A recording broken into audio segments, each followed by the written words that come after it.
L'humanité scrute le ciel depuis des millénaires. Objet de peur et de fascination, les mouvements célestes ont permis aux hommes d'établir des calendriers, de planifier la culture des terres et de mieux comprendre le monde qui les entoure. Petit à petit, les scientifiques ont mis au jour un espace gigantesque, peuplé de planètes, d'étoiles ou de gaz. Le tout réuni dans des centaines de milliards de galaxies. Leurs observations nous ont emmenés bien au-delà de notre planète.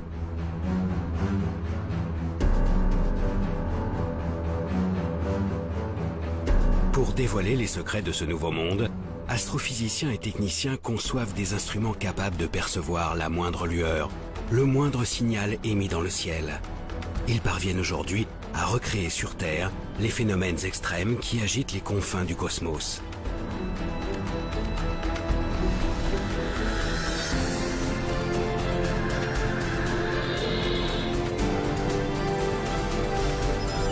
Pourtant, tout ce que nous avons découvert ne constitue qu'une infime partie de notre monde. Des forces et des objets d'une nature mystérieuse demeurent invisibles à nos yeux et à notre esprit.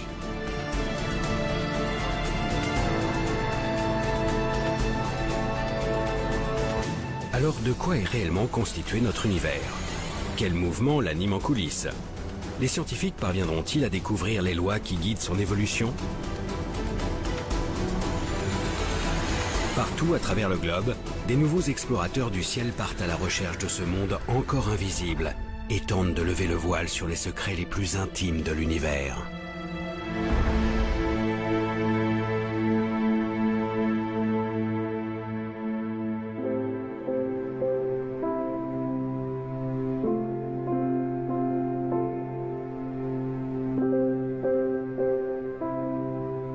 L'homme a toujours cherché à repousser les limites de son territoire.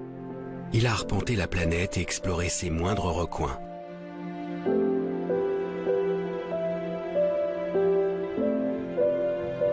Mais au-dessus de notre tête, un monde continue de nous intriguer.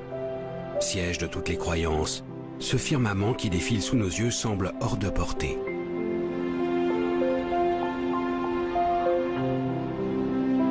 Roland Le Houcq est astrophysicien, un astronome des temps modernes. Outre ses travaux remarquables sur la forme de l'univers, il est aussi passionné par l'histoire des sciences. Au fil du temps, les hommes ont développé des clés pour comprendre ce ciel impalpable et intangible. Elles ont permis de l'analyser et d'aller au-delà de ce qui était perceptible depuis la Terre. L'astronomie et l'astrophysique se sont effectivement construites contre les apparences qui s'imposent à nos sens. Quand on sort et qu'on regarde le ciel la nuit, on voit les étoiles se lever, culminer, se coucher, puis le soleil se lève, culmine, se couche. On a vraiment l'impression que les étoiles et le soleil tournent autour de la Terre. Et donc du coup, ces apparences qui s'imposent à nous, il a fallu les dépasser dans un certain nombre de cas. Si le sol sur lequel ils marchent leur semble plat, les savants de la Grèce antique découvrent pourtant il y a 2500 ans que la planète est ronde. Et alors que toute la voûte céleste semble tourner autour de lui, Nicolas Copernic comprend 2000 ans plus tard que c'est en fait la Terre qui tourne sur elle-même et autour du Soleil. Aujourd'hui, même ce Soleil n'est plus au centre de notre monde. Depuis le début du XXe siècle, nous avons la preuve qu'il fait partie d'un immense regroupement d'étoiles, la Voie lactée. Une galaxie, comme il en existe des centaines de milliards. Toutes ces découvertes ont évidemment bouleversé l'idée que l'on se faisait de la place de l'homme, de l'humanité, et la place de la Terre dans l'univers. Donc les développements de la cosmologie, les développements de l'astrophysique nous ont révélé que finalement nous n'étions qu'un infime, c'est même pas un infime grain de poussière, c'est un rien du tout dans une immensité d'étoiles et d'astres dans l'univers. Dans cet espace, que les astronomes ont peu à peu découvert, les dimensions se comptent maintenant en années-lumière. La distance que la lumière parcourt en un an, soit près de 10 000 milliards de kilomètres.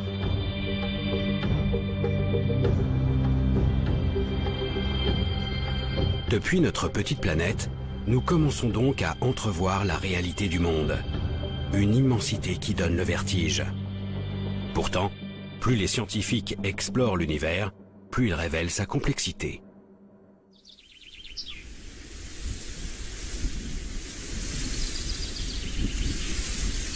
Même les objets les plus visibles, que sont les étoiles, n'ont pas livré tous leurs secrets. L'une d'elles nous est particulièrement familière, le Soleil. Cet astre illumine notre ciel et nous procure la chaleur indispensable à la vie. Au commissariat à l'énergie atomique, l'un des plus prestigieux centres de recherche d'Europe, une équipe de chercheurs étudie notre étoile et ses milliards de consoeurs qui peuplent l'univers.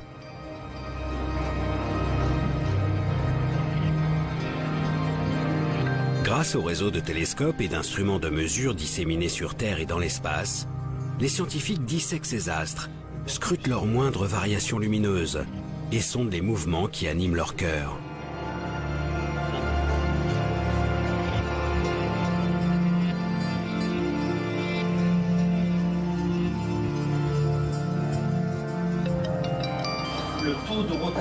Ils ont ainsi modélisé une grande partie des phénomènes qui agitent ces immenses boules de gaz.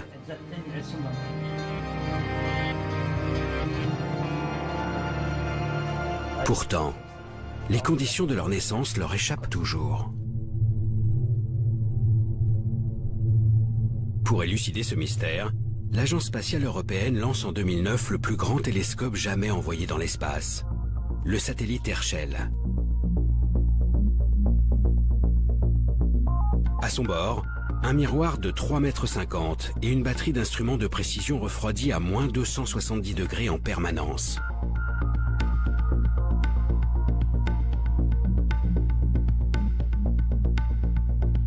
La mission a observé pendant plus de 3 ans les immenses nuages de gaz qui emplissent la galaxie. Ces nuages, dits moléculaires, s'étalent sur des milliards de kilomètres. C'est ici que naissent les étoiles.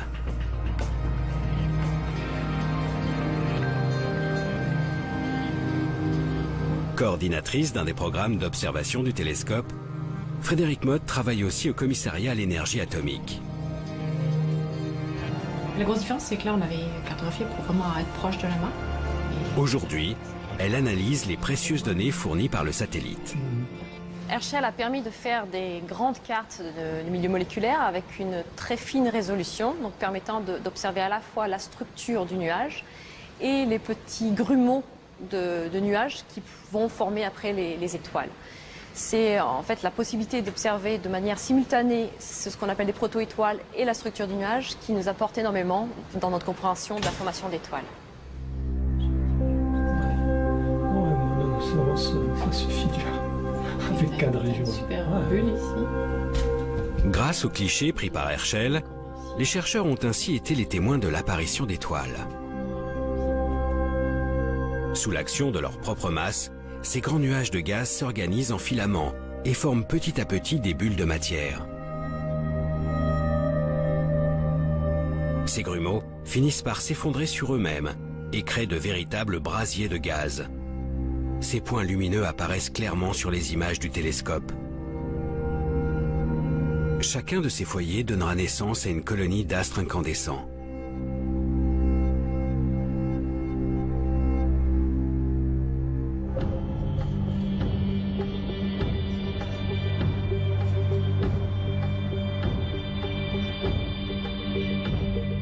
C'est ainsi que se forment les étoiles de petite taille. Mais ce sont les étoiles massives qui intriguent le plus Frédéric Mott. Des étoiles parfois 300 fois plus grosses que notre Soleil et dont la formation échappait jusqu'à maintenant à nos observations. Pour comprendre la création de ces astres beaucoup plus gros que la moyenne, les chercheurs du CEA ont dû étudier en détail l'évolution de ces nuages.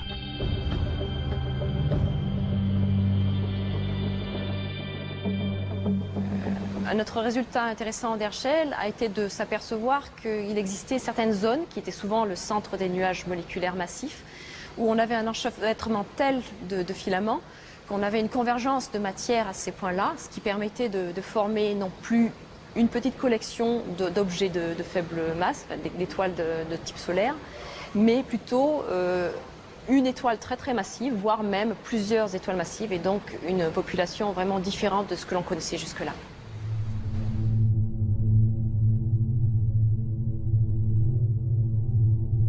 La naissance de ces étoiles exceptionnellement grosses repose donc sur un apport progressif de matière dans certaines régions des nuages. Peu à peu, les jeunes étoiles vont absorber cette matière et grandir bien plus que la moyenne. Ce phénomène extrêmement rare dans notre galaxie a enfin été mis au jour grâce à la mission Herschel. Mais les recherches ne sont pas terminées pour autant. Le travail de chercheur n'est jamais fini, donc on apprend toujours avec de nouvelles observations, de nouveaux concepts, de nouveaux modèles. Il est clair qu'Herschel nous aura beaucoup aidé dans la compréhension de la formation d'étoiles massives. Et ce que l'on cherche maintenant à faire, c'est étudier de façon encore plus détaillée les objets que l'on a découverts avec Herschel.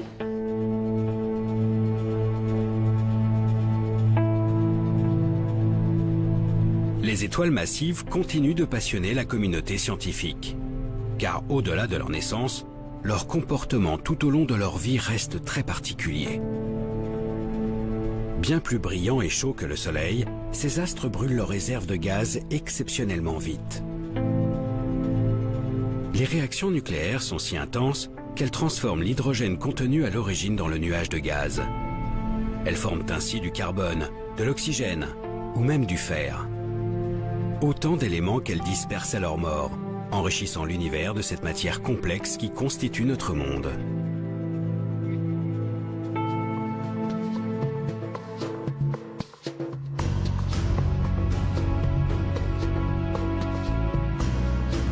Gaz, métaux et molécules en tout genre, les astrophysiciens commencent à entrevoir d'où viennent les éléments qui nous entourent. Mais d'autres problèmes ont progressivement surgi des observations. Au-delà des étoiles, les scientifiques cherchent à comprendre des structures beaucoup plus grandes, les galaxies. Au début du siècle dernier, les astronomes commencent à étudier le mouvement de ces immenses regroupements d'étoiles. Ils découvrent alors que les étoiles tournent ensemble, dans ces galaxies, et que les galaxies tournent elles-mêmes au sein de gigantesques amas. Ils cherchent alors à deviner la quantité d'objets et plus généralement la matière qui compose ces grands ensembles célestes. La lumière émise reste leur principale information distinguable depuis la Terre.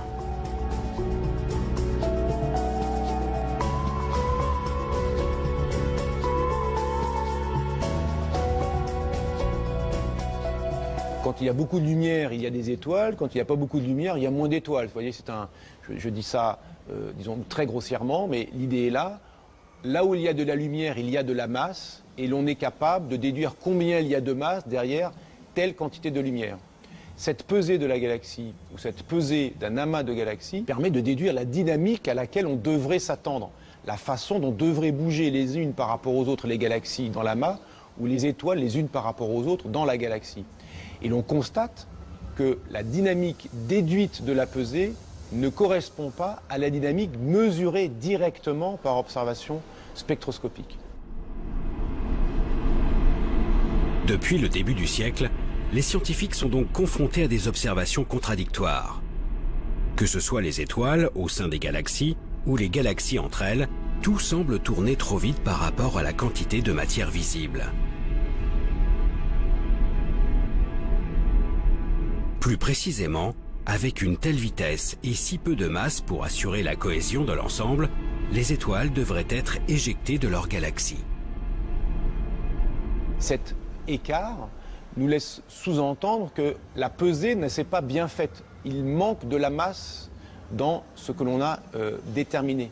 Et pour rendre compte de la dynamique réelle, on a imaginé l'existence d'une matière noire, aussi appelée matière sombre, ou d'une masse manquante, quelque chose que l'on ne voit pas, qui n'est pas détectable par la lumière et qui pèse, c'est-à-dire qui a un effet gravitationnel et donc un effet dynamique sur la galaxie ou sur les galaxies dans un amas de galaxies.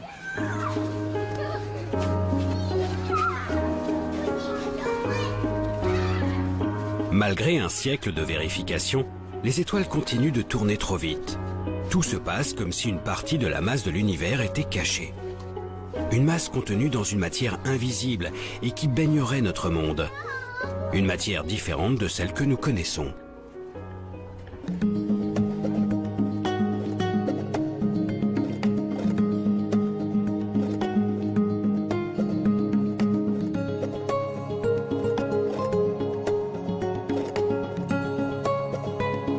Pour essayer de résoudre cette énigme, des milliers d'astrophysiciens traquent cette fameuse matière noire à travers le ciel. Parmi eux, Wystan Benbow. Il dirige le projet Veritas pour le Smithsonian Astrophysical Observatory, un regroupement de 4 télescopes de 12 mètres de diamètre situés en plein désert d'Arizona.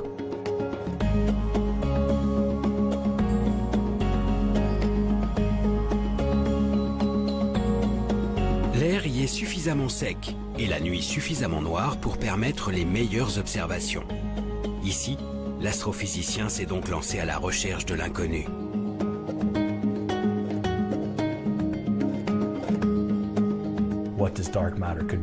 La nature de la matière noire, vous savez, c'est un mystère. Ça peut être beaucoup de choses. Nous savons simplement que ce n'est pas de la matière visible. Et nous savons aussi où elle devrait se trouver, grâce à la manière dont elle interagit avec les choses. Cette matière invisible retient les étoiles et les galaxies entre elles grâce à sa force de gravité. Cette force dépend de sa masse. En étudiant ces phénomènes d'attraction, les scientifiques ont estimé que cette matière inconnue devrait représenter plus de 80% de toute la masse de l'univers. En plus d'être omniprésente, la matière noire devrait donc être composée d'éléments extrêmement lourds. Or, selon les connaissances actuelles, des objets aussi massifs devraient en théorie émettre un signal lumineux spécifique, des rayons gamma. Ce sont ces rayons gamma que Wystan Benbow et ses collègues traquent sans relâche.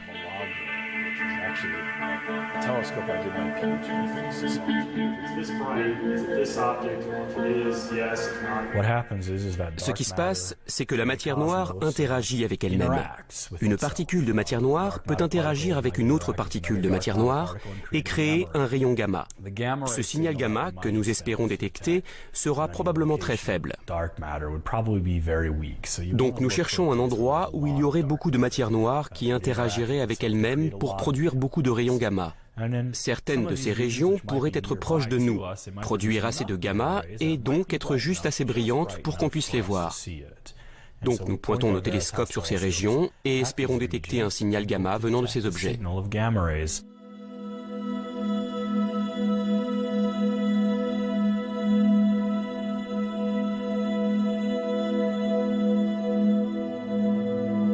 Wystan Benbow suit donc avec une attention toute particulière le centre de notre Voie lactée ainsi que nos galaxies satellites.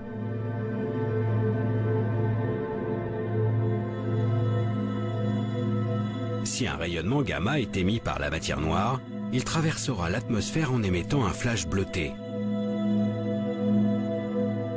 Un signal qui sera ensuite passé au crible par les miroirs géants de Veritas et leurs caméras ultra rapides.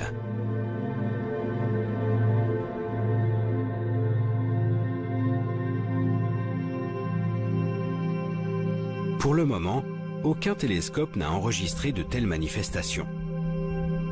Les yeux braqués sur le ciel, les scientifiques continuent chaque jour de traquer cette matière noire si discrète.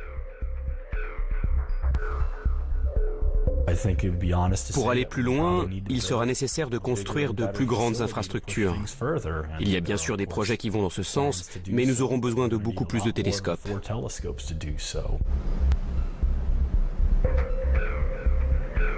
Afin de donner un nouveau souffle à cette quête, les scientifiques envisagent un réseau d'une centaine de télescopes, allant de 6 à 23 mètres de diamètre. Le réseau CTA pour Cherenkov Telescope Array. Il réunit 200 instituts de recherche venant des 4 coins de la planète. Aujourd'hui, les 10 000 mètres carrés de miroirs nécessaires à la construction sont encore en phase de test et le projet devrait voir le jour d'ici quelques années. Quand il sera opérationnel, il permettra de déceler des apparitions de la matière noire au sein de notre cosmos.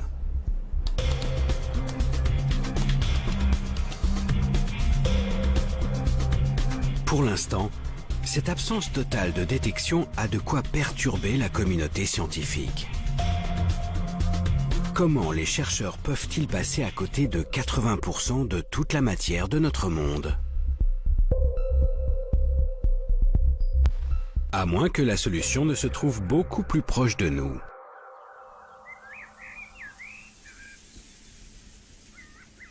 Si cette matière exotique emplit tout l'univers, et en particulier notre galaxie, nous devrions forcément pouvoir en trouver sur Terre.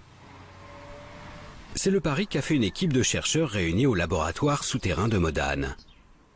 À 2 pas de la frontière italienne, enfouie sous le mont Fréjus, ces scientifiques ont mis au point une expérience audacieuse, baptisée Edelweiss.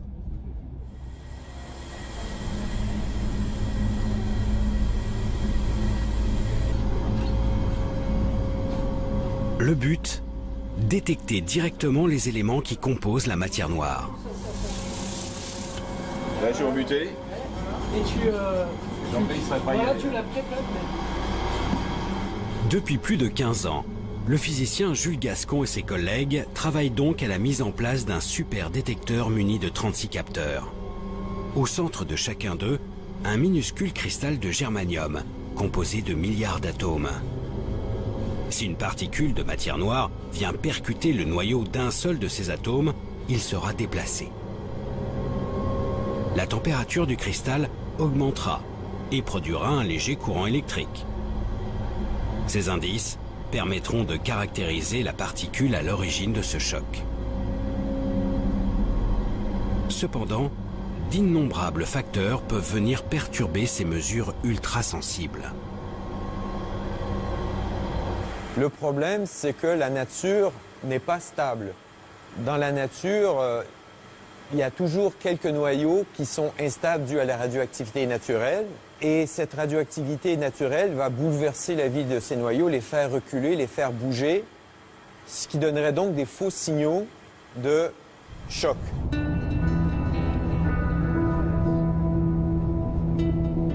Cette radioactivité que l'on observe en permanence sur Terre vient en grande partie de l'espace. Un rayonnement qui traverse l'atmosphère et perturbe toute la matière sur son passage.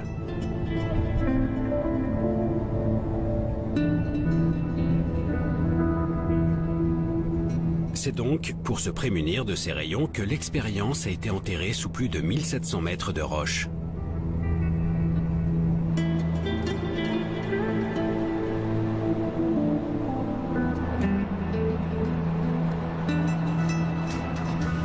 Mais pour avoir le calme absolu au sein des détecteurs, les physiciens ont dû aller encore plus loin. Une fois qu'on est sous la montagne, on a réglé la moitié du problème parce que il y a la radioactivité qui nous vient de l'univers, mais il y a aussi la radioactivité qui vient de la roche. Bien que cet endroit soit tout à fait ordinaire, c'est un taux de radioactivité naturelle qui est au-delà de ce qui est acceptable pour détecter les très rares signaux qu'on recherche. Et donc, on a un système de poupées russes, de différents assemblages d'écrans qui nous protègent de la radioactivité ambiante, de la radioactivité de la roche qui nous entoure, du béton qui nous entoure, des personnes qui nous entourent. Sous la montagne, les 36 détecteurs sont donc mis à l'abri derrière des écrans de polyéthylène et placés sous une épaisse cloche de plomb. Ici, seules des particules de matière noire peuvent les atteindre. Mais un dernier détail reste à régler, la température.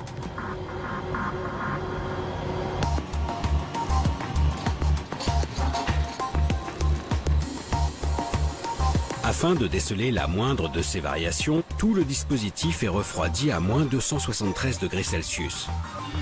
Les cristaux de germanium sont ainsi au calme plat.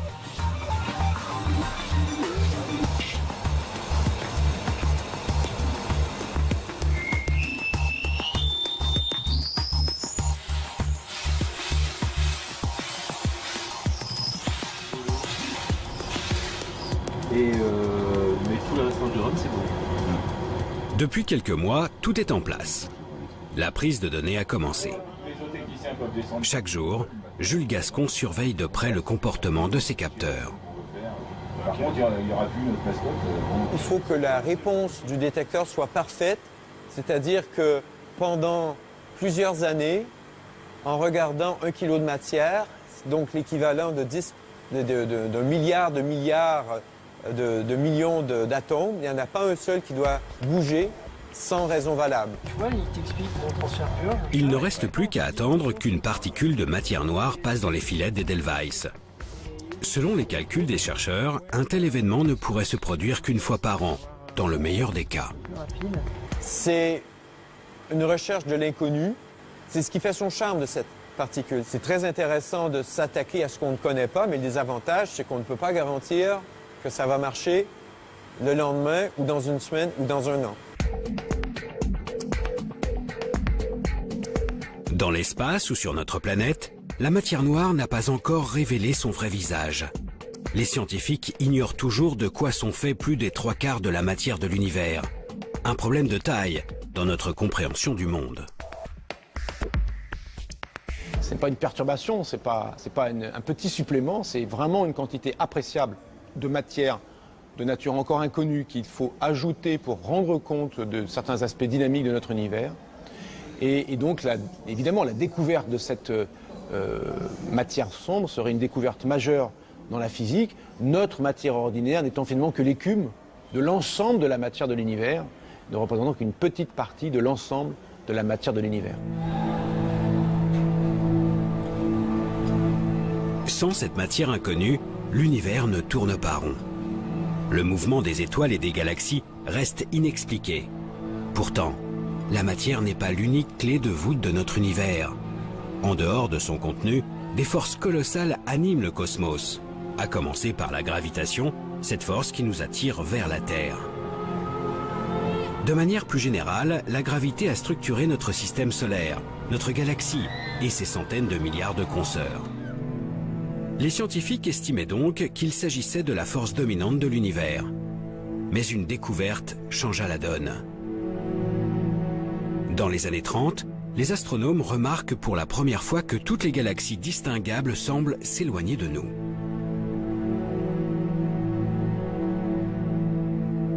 Cette observation de la fuite des galaxies a été interprétée comme une trace de la dynamique globale de l'univers, c'est-à-dire de son expansion. Tous les objets de l'univers s'éloignent de tous les autres objets de l'univers.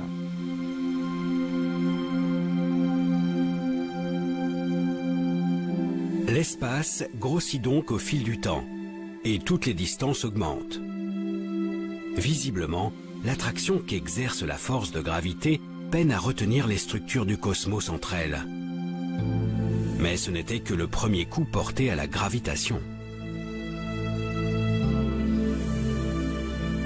En 1990, on s'est rendu compte que cette expansion était accélérée. C'est-à-dire que non seulement les galaxies s'éloignent les unes des autres, mais elles s'éloignent de plus en plus vite les unes des autres. Si l'on imagine que l'univers est rempli uniquement de matière ordinaire ou de matière noire, la gravité de cette matière aura tendance plutôt à ralentir l'expansion, et découvrir que l'expansion est en fait accélérée montre que quelque chose joue contre la gravité des acteurs habituellement imaginés comme présents dans l'univers.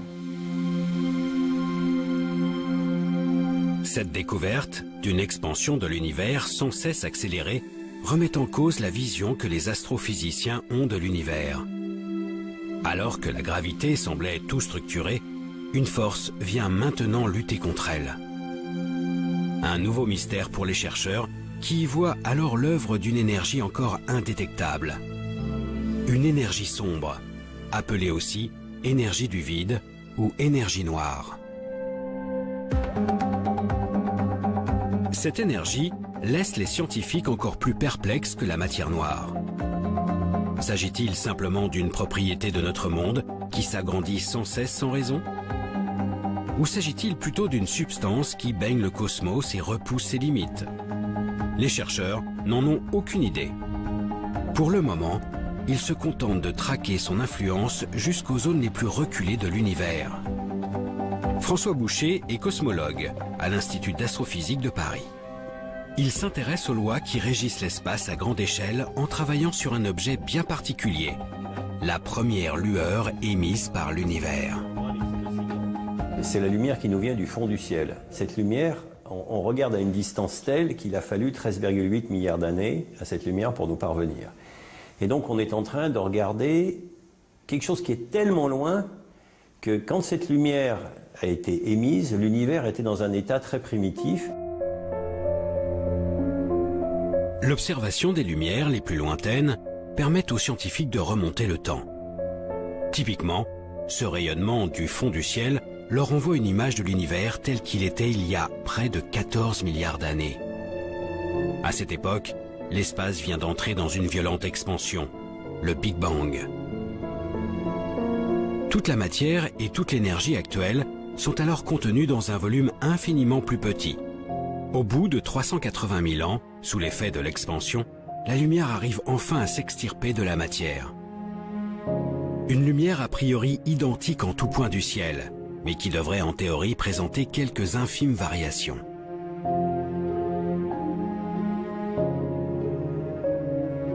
Donc ces variations d'intensité, on les a cherchées, et puis pendant longtemps, on ne les a pas trouvées. Alors c'était compliqué, et puis finalement, on est arrivé au niveau où la technologie a été suffisamment mûre pour qu'on soit capable de les mesurer. Depuis 1989, 3 satellites se sont succédés pour étudier en détail cette lumière. Le dernier a été lancé en 2009 par l'Agence spatiale européenne, la mission Planck.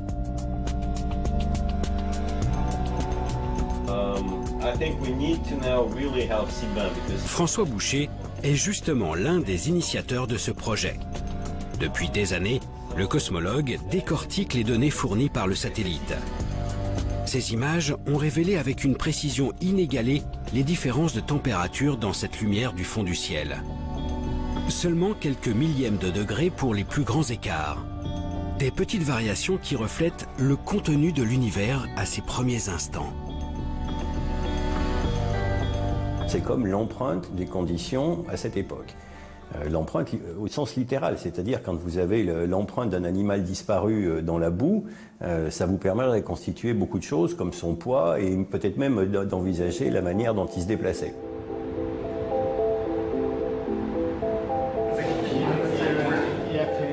L'étude de cette empreinte fascine les chercheurs du monde entier.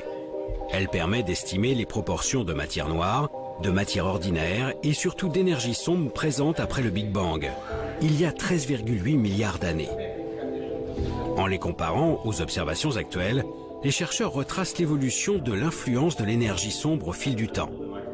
Résultat, alors qu'elle ne représentait presque rien aux tout premiers instants, cette énergie mystérieuse constitue aujourd'hui près de 70% de l'univers. Et sa proportion ne cesse d'augmenter. C'est la seule certitude que les chercheurs aient actuellement. L'expansion de l'univers n'est pas prête de s'arrêter.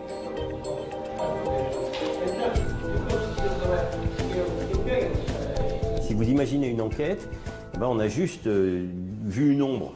Bon ben voilà, l'enquête elle en est au tout début. Et voilà, on a quelque chose qu'on a appelé l'énergie sombre, dont on a la quantité et le comportement global, mais le reste c'est de l'histoire à écrire.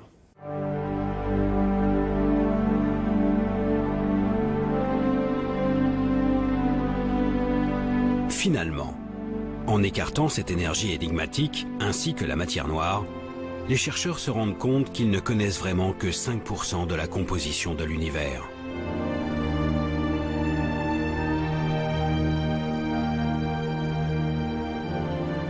L'étude du jeune univers nous apporte donc de précieuses informations sur la nature de notre monde.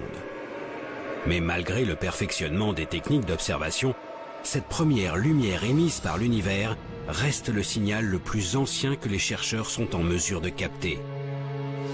Un horizon au-delà duquel les observations du ciel ne semblent plus possibles. Afin de comprendre toujours mieux les mécanismes qui animent le cosmos, les scientifiques se sont finalement tournés vers leur imagination.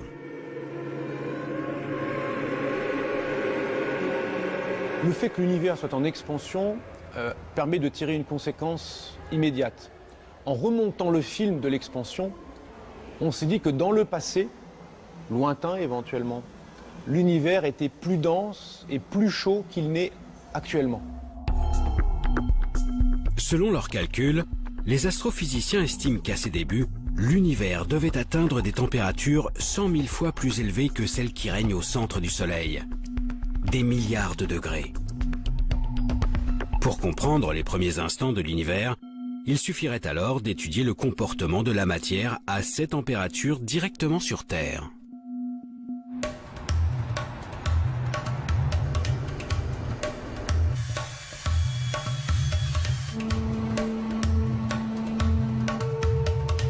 Il y a plus de 20 ans, à 2 pas de Genève, les scientifiques du monde entier se sont donc lancés dans une aventure sans précédent.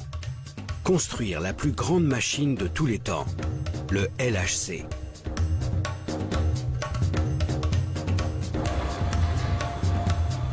Un anneau de 27 km, enterré à 100 mètres de profondeur sous la frontière franco-suisse.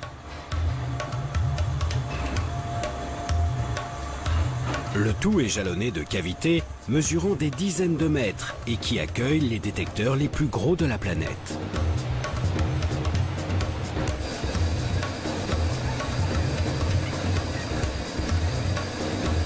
Ici, les scientifiques tentent de décortiquer le comportement de la matière dans les situations les plus extrêmes.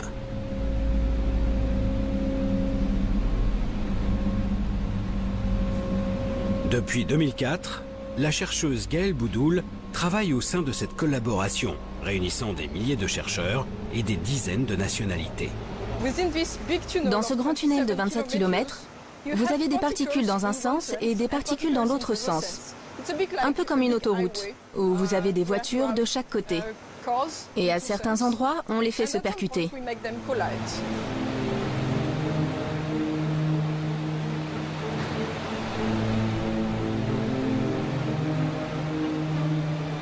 Le LHC, cet immense tunnel, sert donc à accélérer des faisceaux de particules. Des noyaux d'atomes de plomb par exemple. Grâce aux 9000 aimants installés tout autour de cet accélérateur, ces particules sont lancées à une vitesse faramineuse. Lorsqu'elles atteignent près de 300 000 km par seconde, les deux faisceaux sont déviés de leur trajectoire et se percutent de plein fouet. Une énergie considérable est dégagée, faisant éclater les noyaux de plomb en une multitude de sous-particules. Tout l'enjeu est de saisir ces produits de collision grâce aux différents détecteurs.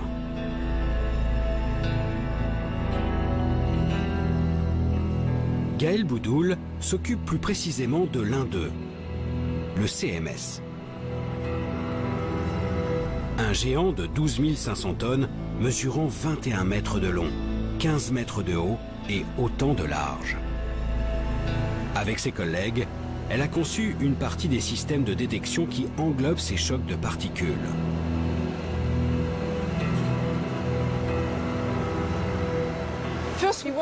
Tout d'abord, nous voulons couvrir l'intégralité de l'espace, ce qui veut dire que nous avons besoin d'avoir un détecteur qui fasse tout le tour. C'est la première explication de pourquoi c'est si grand. En plus de cela, pour distinguer les particules émises, nous avons besoin d'un aimant géant qui va les dévier pour que nous puissions les différencier les unes des autres. En séparant les particules issues de l'impact, le détecteur permet aux scientifiques de les analyser sous toutes les coutures et de comprendre leur comportement dans une telle situation. En effet, la collision a généré une température semblable à celle qui régnait aux tout premiers instants de l'univers. Dans ces conditions, la matière se révèle être dans un état étrange, entre le gaz et le liquide. Un plasma, où les constituants élémentaires des atomes restent désorganisés, trop agités pour former la matière telle que nous la connaissons aujourd'hui. Grâce à ces expériences, les scientifiques ont désormais une idée de ce à quoi devait ressembler l'univers quelques microsecondes après le Big Bang. En étudiant ces premiers instants de l'univers, l'astrophysique, qui est finalement l'observation de l'infiniment grand, rejoint la physique de l'infiniment petit, la physique des particules, la physique microscopique, qui elle est capable, en expérimentant sur Terre, de se faire une idée des conditions ou de mimer, de reproduire pendant des instants extraordinairement brefs, de reproduire les conditions qui prévalaient à des instants très anciens de l'univers auxquels on n'a pas accès par l'observation directe. Le LHC, cette gigantesque infrastructure, a permis de remonter le temps au-delà de ce qui était imaginable il y a seulement quelques décennies. Mais pour se rapprocher de ces microsecondes qui nous séparent du commencement, le chemin s'avère être encore plus ardu.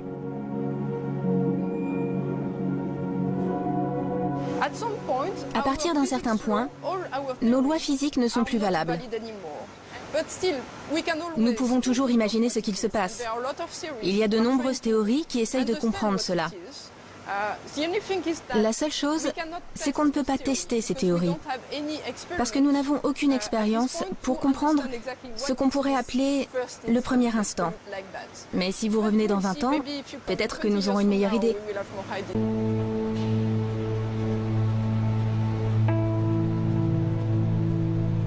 Pour gagner les quelques fractions de secondes qui nous séparent de la naissance de l'univers, il faudrait certainement mettre en jeu des énergies encore plus considérables. Notre limitation n'est donc peut-être qu'une simple question de technologie. Sous terre ou dans l'espace, les instruments d'observation ont permis d'accumuler une quantité incroyable d'informations sur le contenu de notre univers.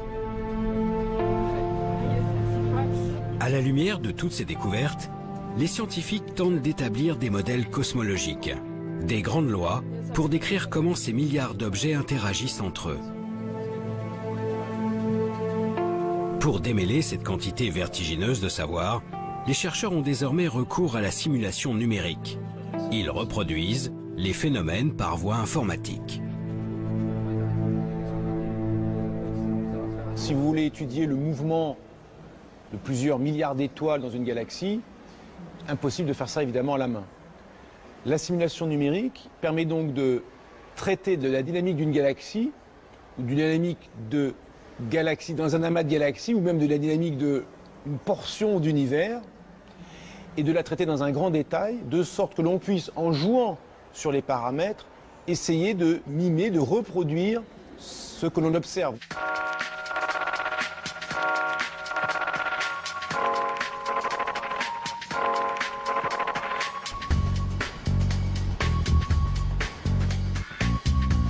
À l'Observatoire de Paris, l'une des plus grandes institutions mondiales d'astronomie, un cosmologue a poussé ce nouvel outil exceptionnellement loin.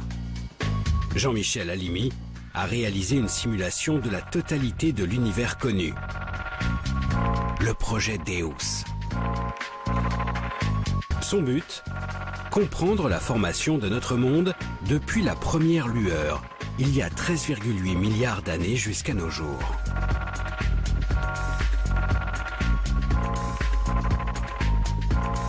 Le projet Deus s'intéressait au départ à la structuration de l'univers, à savoir donc à expliquer comment la matière s'effondre au cours du temps pour permettre une concentration de matière suffisante là où vont aller se former les galaxies, à l'intérieur desquelles se formeront les étoiles, les planètes, etc.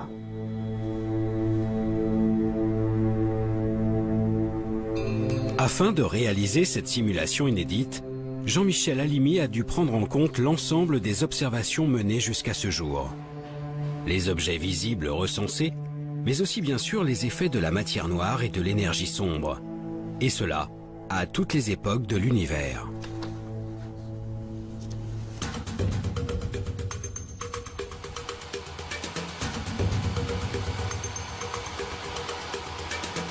Pour traiter un tel nombre de données, le scientifique s'est tourné vers un des plus gros ordinateurs de la planète, le supercalculateur Curie. Une machine hébergée au très grand centre de calcul, capable de réaliser 1 million de milliards d'opérations par seconde.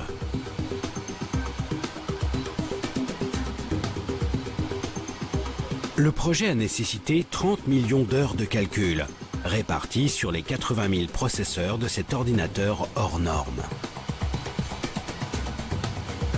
Utiliser une machine comme l'ordinateur Curie dans sa totalité, c'est quelque chose qui n'avait jamais été fait. spécialement en poussant tous les aspects de la machine à leurs limites. Les moyens de calcul, les moyens de communication entre les différents éléments de l'ordinateur, la gestion d'une quantité phénoménale de données. À ce niveau, les choses n'avaient jamais été tentées. Les résultats obtenus fournissent une vue de l'univers à grande échelle inexistante jusqu'à ce jour. La matière s'agence au fil du temps pour former de longs filaments qui créent petit à petit des galaxies et des amas de galaxies. Entre ces filaments, de grands vides apparaissent. L'univers, très homogène à ses débuts, se structure peu à peu. Grâce aux possibilités que lui offre la simulation numérique, Jean-Michel Halimi peut tester différents scénarios de formation de notre monde. Qu'est-ce que signifie un univers structuré? C'est un univers où la matière s'est effondrée et suffisamment condensée pour créer des lieux de formation des galaxies. Premier indice caractérisant cette structuration, c'est par exemple le nombre d'objets formés dans le scénario en question. On va en former plus ou moins et de masses différentes, de concentrations de matière différentes. Certains vont former des objets de petite masse, d'autres de plus grande masse, etc. Une autre façon de caractériser cette structuration, c'est de voir comment ces objets sont répartis dans l'espace. On est capable de relier leur propriété de distribution spatiale au déroulement de l'expansion de l'univers tout au long de l'histoire de l'univers.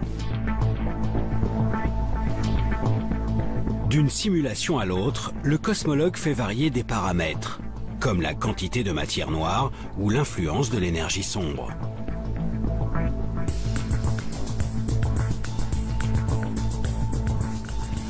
Des changements qui altèrent très légèrement l'organisation à grande échelle de l'univers. L'idée est alors de repérer les infimes variations entre les simulations. Des galaxies qui fusionnent plus ou moins vite, des vides de matière plus ou moins grands, ou encore des amas exceptionnellement gros. Les scientifiques pointent ainsi les nuances entre les modèles d'univers imaginés. Ils chercheront à retrouver ces détails dans leurs prochaines observations, cette fois-ci bien réelles, pour définir quel modèle théorique semble plus proche de la réalité. Un aller-retour entre le virtuel et le réel qui permettra aux chercheurs de vérifier si leurs lois sont bien celles qui animent l'univers en coulisses.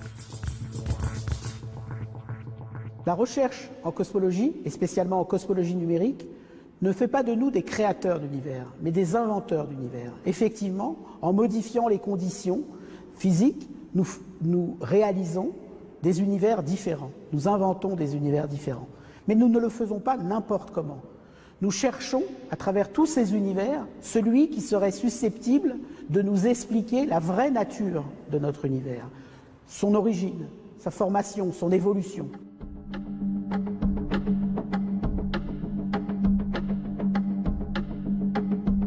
Comprendre la vraie nature de l'univers. Depuis plus d'un siècle, les astrophysiciens et les cosmologues de toute la planète ont découvert ce monde gigantesque. En l'observant, en tentant de l'expliquer, ils se sont donné les outils pour apprivoiser ces échelles de temps et d'espace incommensurables. Ce que l'on peut finalement trouver assez extraordinaire dans la cosmologie, dans l'astrophysique, dans ces disciplines qui étudient l'univers dans son ensemble, c'est que finalement on est capable de mettre l'ensemble de l'univers dans une boîte, notre cerveau, de le décrire, de le comprendre dans une certaine mesure, et ça ne lasse pas de surprendre.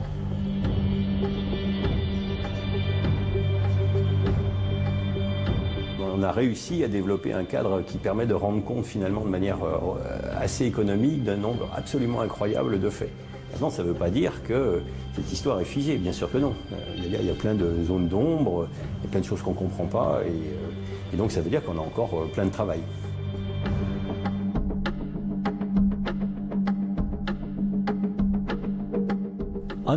Comprendre ce qu'est la matière noire est un des plus grands enjeux du XXIe siècle, en astrophysique et en physique en général. Nous ne connaissons pas près de 85% de toute la matière de l'univers. Si vous sortiez de chez vous et que 85% du monde qui vous entoure vous échappait, vous seriez un peu paniqué. C'est une partie de la physique où on s'attaque à des questions, à des phénomènes rares, à des nouvelles observations. C'est un travail de patience et parfois aussi de chance. En persévérant dans nos observations, en découvrant de nouveaux objets célestes, nous finirons peut-être par lever le voile sur les zones d'ombre de l'univers. Demain, réussirons-nous à identifier enfin cette matière noire qui baigne notre cosmos? Alors que nous commençons à entrevoir les prémices de sa formation, parviendrons-nous à prédire la fin de notre monde? Cette quête acharnée pour comprendre l'univers semble infinie. Chaque réponse apporte son lot de nouvelles questions, si bien que nous pouvons finir par penser qu'en dépit de nos avancées, certaines clés resteront peut-être inaccessibles à notre simple condition d'humain.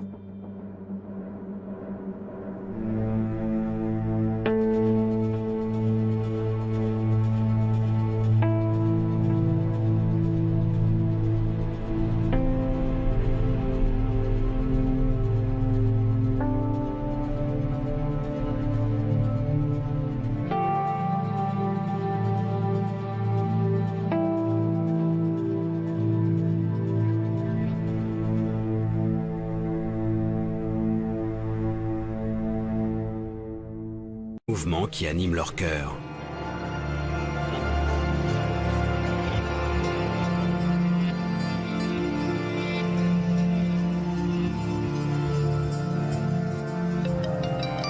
Le taux de rotation. Ils ont ainsi modélisé une grande partie des phénomènes qui agitent ces immenses boules de gaz.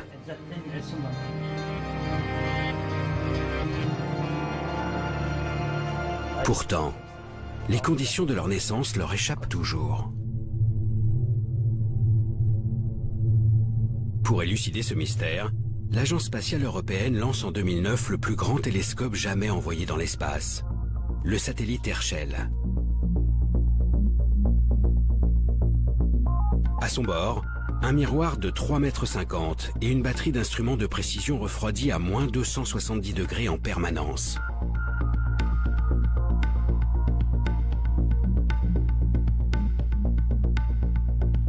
La mission a observé pendant plus de 3 ans les immenses nuages de gaz qui emplissent la galaxie. Ces nuages, dits moléculaires, s'étalent sur des milliards de kilomètres. C'est ici que naissent les étoiles.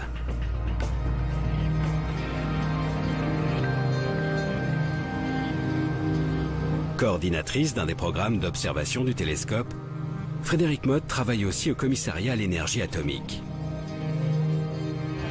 La grosse différence, c'est que là, on avait cartographié pour vraiment être proche de la main. Aujourd'hui, elle analyse les précieuses données fournies par le satellite. Herschel a permis de faire des grandes cartes de milieu moléculaire avec une très fine résolution, donc permettant d'observer à la fois la structure du nuage et les petits grumeaux de nuages qui vont former après les étoiles. C'est en fait la possibilité d'observer de manière simultanée ce qu'on appelle des proto-étoiles et la structure du nuage qui nous apporte énormément dans notre compréhension de la formation d'étoiles. Ça suffit avec cadré. Super bulle ici. Grâce aux clichés pris par Herschel, les chercheurs ont ainsi été les témoins de l'apparition d'étoiles. Sous l'action de leur propre masse, ces grands nuages de gaz s'organisent en filaments et forment petit à petit des bulles de matière. Ces grumeaux finissent par s'effondrer sur eux-mêmes et créent de véritables brasiers de gaz. Ces points lumineux apparaissent clairement sur les images du télescope. Chacun de ces foyers donnera naissance à une colonie d'astres incandescents.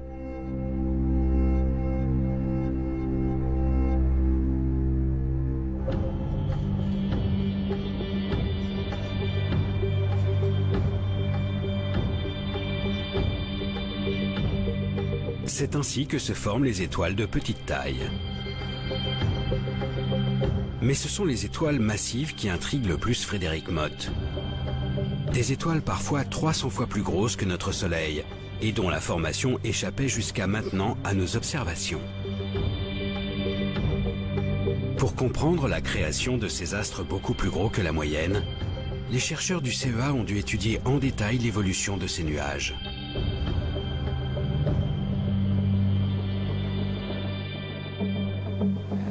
Un autre résultat intéressant d'Herschel a été de s'apercevoir qu'il existait certaines zones qui étaient souvent le centre des nuages moléculaires massifs, où on avait un enchevêtrement tel de filaments qu'on avait une convergence de matière à ces points-là, ce qui permettait de former non plus une petite collection d'objets de faible masse, d'étoiles de type solaire, mais plutôt une étoile très très massive, voire même plusieurs étoiles massives, et donc une population vraiment différente de ce que l'on connaissait jusque-là.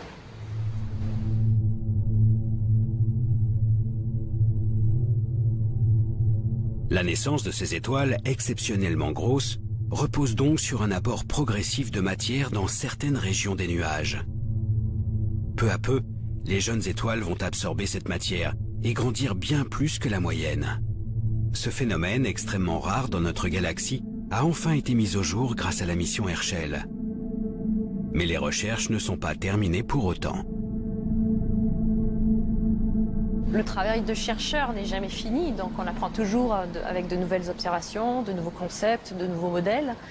Il est clair qu'Herschel nous aura beaucoup aidé dans la compréhension de la formation d'étoiles massives, et ce que l'on cherche maintenant à faire, c'est étudier de façon encore plus détaillée les objets que l'on a découverts avec Herschel.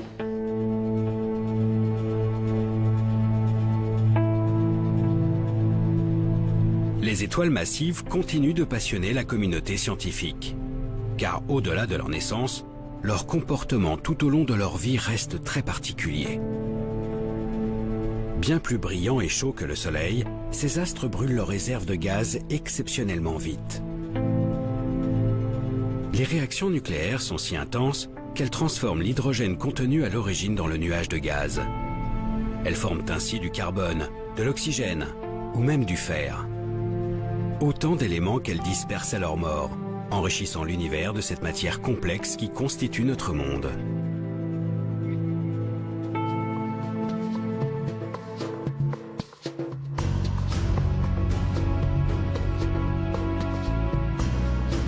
Gaz, métaux et molécules en tout genre, les astrophysiciens commencent à entrevoir d'où viennent les éléments qui nous entourent. Mais d'autres problèmes ont progressivement surgi des observations. Au-delà des étoiles, bleutées. Un signal qui sera ensuite passé au crible par les miroirs géants de Veritas et leurs caméras ultra rapides.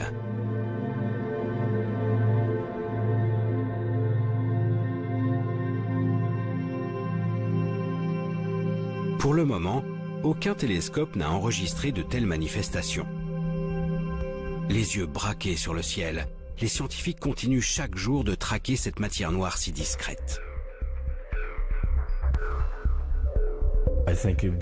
Pour aller plus loin, il sera nécessaire de construire de plus grandes infrastructures.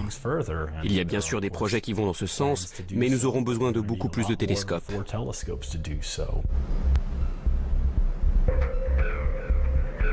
Afin de donner un nouveau souffle à cette quête, les scientifiques envisagent un réseau d'une centaine de